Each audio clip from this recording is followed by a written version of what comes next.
わあ、美味しそうですね。そうですね。ダルさん好きですか？はい、大好きです。特に黒豆が大好きです。甘くて柔らかくて美味しいですね。そうですか。ちなみに、この蒸したエビ、食べてみませんか？あ、はい、食べてみます。うわあ、めっちゃうめえ。舌に合いますよ。本当？よかったね。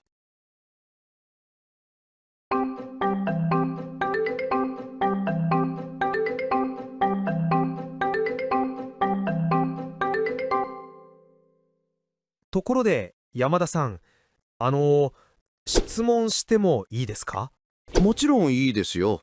どうしたんですか？日本の会社で 5S という言葉をよく聞くんですが、これは何ですか？意味がよくわからないんです。ああ、5S ですね。これは日本の会社でとても大事な考え方です。5つの S で始まる日本語の言葉です。へえ、面白いですね。どんな言葉ですか？まず一つ目は整理です。いらないものを捨てて必要なものだけを残すことです。なるほど。デスクの上をきれいにすることですか？はい、そうです。例えば、使わないペンや古い書類を捨てます。そうすると仕事がしやすくなります。わかりました。二つ目は何ですか？二つ目は整頓です。必要なものを決まった場所に置くことです。決まった場所？どういうことですか？例えば、ハサミはいつも引き出しの右側に置きます。そうすると必要な時にすぐ見つかります。時間を節約できますよ。ああ、便利ですね。三つ目は何ですか？三つ目は清掃です。掃除をしてきれいに保つことです。毎日掃除をしますか？はい。毎日少しずつ掃除をします。汚いところを見つけたらすぐに掃除します。きれいな職場は安全ですよ。そうですね。四つ目は何ですか？四つ目は清潔です。きれいな状態を続けることです。どうやって続けるんですか？ルールを作ります。例えば、毎週金曜日に大掃除をすると決めます。みんなが同じことをすれば、きれいな状態が続きます。なるほど。最後の五つ目は何ですか？最後は、しつけです。良い習慣を続けることです。習慣にするのは難しいですね。はい、一番難しいです。でも、毎日練習すれば自然にできるようになります。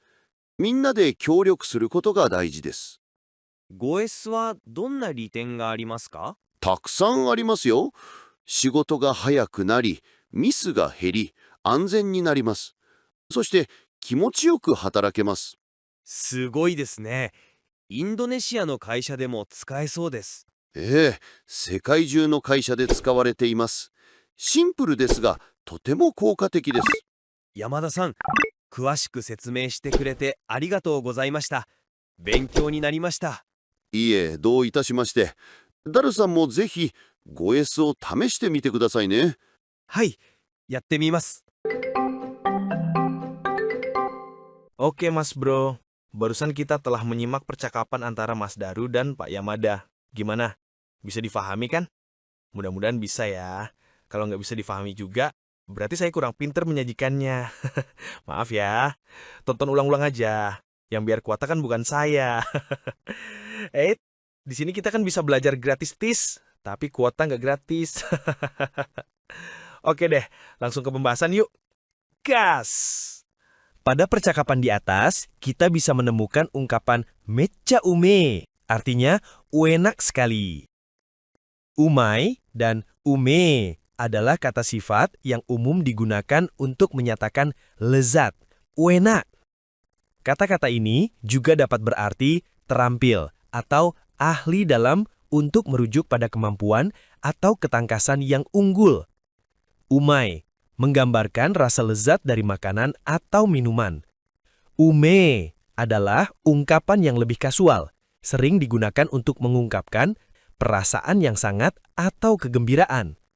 Makna lain dari umai adalah terampil atau cerdik. Umai juga adalah kata sifat yang digunakan untuk menggambarkan keterampilan, bakat, atau keterampilan yang unggul. Misalnya, kata ini dapat digunakan dalam ungkapan seperti ga umai, pandai gambar. Hanashi kata ga umai, pandai bicara. Begitu seterusnya, Mas Bro. Gampang kan?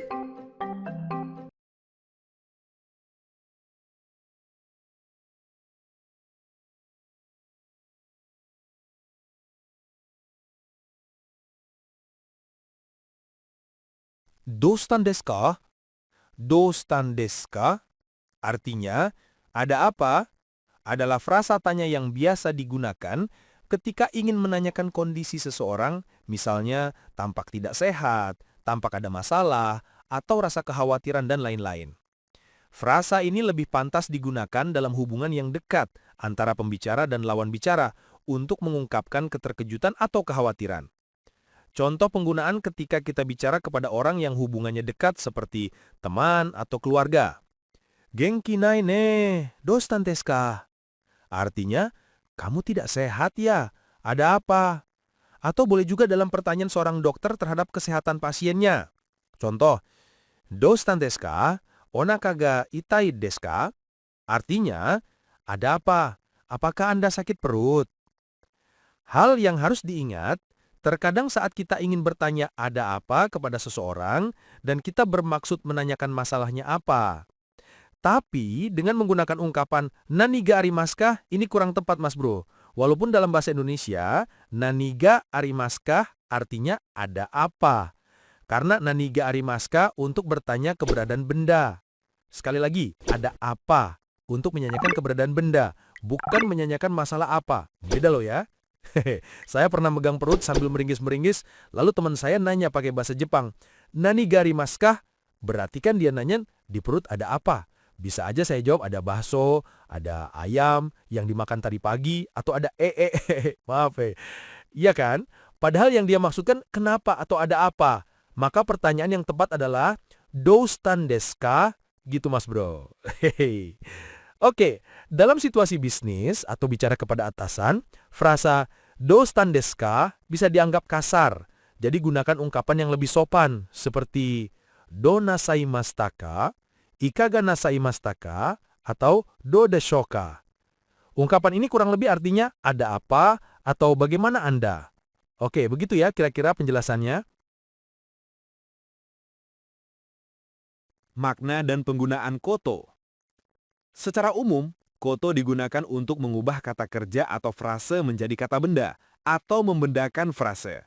Bisa juga berfungsi untuk mendeskripsikan sesuatu, orang, atau benda. Kata ini juga dapat digunakan di akhir kalimat untuk mengungkapkan emosi atau keterkejutan. Untuk lebih jelasnya, kita gas yuk! Penggunaan dan makna koto. Mengubah tindakan dan keadaan menjadi kata benda. Fungsi ini memungkinkan kata kerja, kata sifat i, kata sifat na, dan kalimat diperlakukan seperti kata benda. Pada umumnya, frase atau kata kerja yang diakhiri koto biasanya menjadi predikat atau penjelas atau mendeskripsikan suatu topik kalimat. Maksudnya gimana? Oke, perhatikan kalimat bahasa Indonesia berikut.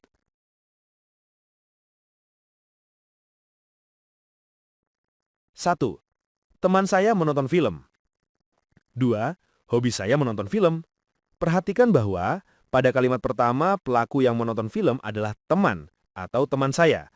Sedangkan pada kalimat yang kedua, pelaku yang nonton film bukan si hobi, tapi saya. Nah, berarti subjek hobi, jabatan katanya sebagai topik kalimat, bukan pelaku. Oke, jelas ya? Jelas apa belas? Nah, maka jika kalimat di atas diterjemahkan ke dalam bahasa Jepang, pasti akan berbeda menjadi 1. 私の友達は映画を見ます。 2. 私の趣味は映画を見ることです。 Loh, kenapa begitu? Karena dia menjelaskan topik kalimat, bukan pelaku kalimat, seperti pada contoh kalimat pertama. Dalam bahasa Indonesia, seperti sama, tapi dalam bahasa Jepang, struktur kalimatnya berbeda, bro. Coba kalimat kedua kita terjemahkan menjadi watashi no shumi wa eiga o mimasu. Nah, kalau begini, berarti yang nonton film itu si Shumi, bukan saya, karena dia pelakunya yang nonton. Iya kan? Makanya, dalam bahasa Jepang, untuk menghindari kesalahpahaman makna ini, kata kerja mimasu ditambah koto dan mengalami perubahan menjadi miru koto. Begitu Mas Bro and Sis.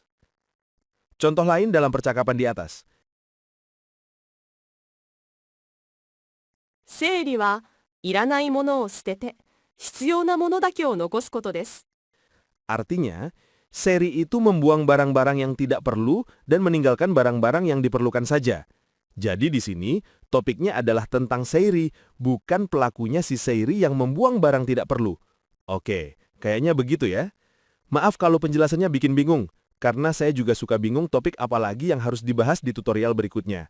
Makanya, komen dong komen. Kasih masukan di komen Mas Bro. Fungsi koto berikutnya adalah mengungkapkan hal-hal yang berkaitan dengan orang atau benda. Dalam bentuk kata benda, ditambah no, kemudian ditambah koto, artinya adalah tentang hal atau berkaitan dengan. Contoh, 仕事のことでご相談があるのですが、 saya ingin bertanya sesuatu tentang pekerjaan. 彼のことが好きです。 Aku suka dia. Maksudnya adalah suka segala hal yang berkaitan dengan dia. 先生が私の作文のことで褒めてくれた。 Guru saya memuji karangan saya. Kemudian, 3. Mengungkapkan perasaan atau maksud membicara di akhir kalimat. Digunakan di akhir kalimat untuk mengungkapkan emosi, kejutan, saran tak langsung, perintah, dan lain-lain. Contoh, まあ、きれいに咲いたこと。 wah, mekar begitu indah. Perasaan emosional. これだけでいいこと？ Apakah cuma ini aja? Kepastian dengan pertanyaan. 嬉しいことに試験に合格した。 Senengnya, aku lulus tes. Menyatakan kegembiraan. もっと練習したことだ。 Kamu seharusnya berlatih lebih banyak. Menyatakan saran tidak langsung. 来週までに覚えておくこと。 Ingatlah sampai minggu depan. Menyatakan perintah atau menyuruh. 日光に当てないこと。 Jangan sampai kena matahari. Sebagai peringatan tidak langsung. Ungkapan-ungkapan ini biasanya tertera dalam buku-buku petunjuk manual, misalnya.